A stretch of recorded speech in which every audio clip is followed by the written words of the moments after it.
All right, calling this regular meeting to order on April 12th, 2023 at 7 p.m. This meeting is being recorded and for transcription purposes only, and the written minutes and attachments, if any, will serve as the official record of the meeting. And I will now ask the secretary to call the roll. Calabro, Here. Fu, Here. Zalesnik, Here. Schaefer, Here. Rubel. Here. In the audience are alternates Schrader, Romanovsky, and trustee Augustine. Is anyone virtual? Jack Sweater. Trustee Sweattick is virtual. Thank you. All right.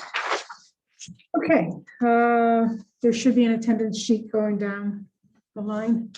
And we have one set of minutes to approve this evening. They are the minutes of the regular meeting of March 8th. Has everyone received a copy of those? Yes. Yes. Yep. Any changes, additions, deletions, anything at all? I didn't see anything. No. All right, so if not, do I have a motion to approve these as they are? So moved.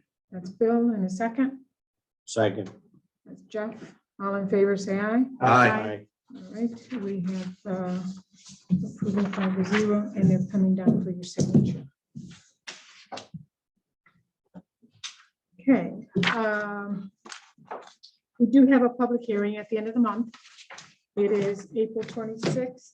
On a Wednesday, we have a site inspection scheduled for April 22nd on Saturday.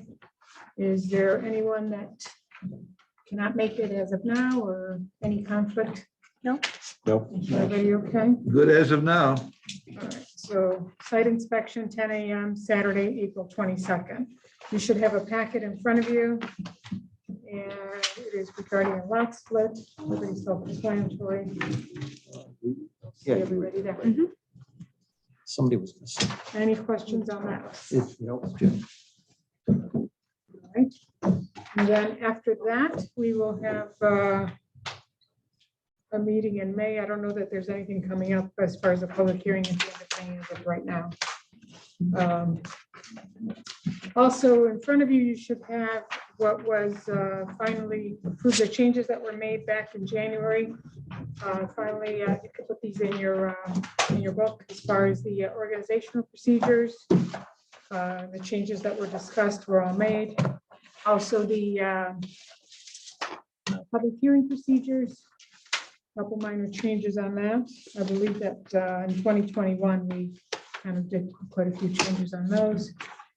And the only change on the conditional decision form, conditional or similar use, or the variance decision form, the only change was that we added a line that says roll, so that if it passed or failed 5 to whatever or 4 to whatever, okay, that line was added. And the site inspection detail, Bob, the new alternate was added on there. And that's about it. Probably at the next regular meeting, we'll have the long talked about manual as far as the BZA procedures. That'll be completed, so we'll kind of talk about that at the next regular meeting. And that's all I have. Anybody have any comments or anything on anything? I noticed that the Hinckley Oaks, the village at Hinckley Oaks, doesn't say anything about seniors. It's what is it? The majority 55 plus living. That's how they're advertising it. Majority 55 plus. So So what does that the- mean? I just So sort of interested. Yeah. So this is probably more than you want to know, but a 55 and older community has to have 80% of Right. occupancy, having one occupant at least 55 and over.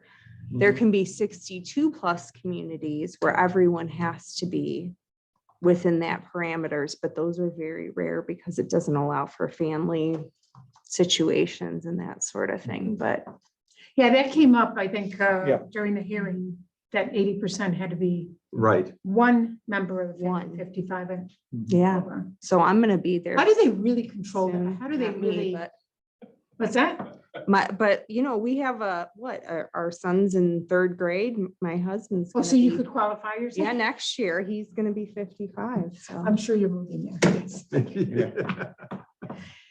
Yes. I trustee think that Augustine. one of the criteria that the BZA put on that development was that we would have Inspector Wilson have access to their files. And I can't remember off the top of my head if it was once a year or twice a year. Yeah, To periodically. make sure that they were meeting that requirement of 80%. And I think there's some language in there as to what would happen if they didn't. That was one of the conditions, Right. I remember, but And they have to report might to be hard HUD to- too. what's that? They have to report it to HUD once a year as well. Mhm. And I think that's what Tom Wilson, the inspector, could request was those records, that report. Because I mean, I don't think that it was expected for the inspector to go there and Right. knock on doors and check who's living in That is each- correct. in each. Let's see your ID. So I think it was to have access to the reports that they have to file. Okay. Yeah. So I just thought it was interesting the way it was advertised. it's kind of the truth, Yeah, right? yep, Oh, it's not kinda, it is. it is, yeah. So anything else? No, wow, okay. So do I have a motion to adjourn? So moved. All right, that's Bill. And a second, Second. Jeff, all in favor, say aye. Aye. All right, we are adjourned at 7:10 PM.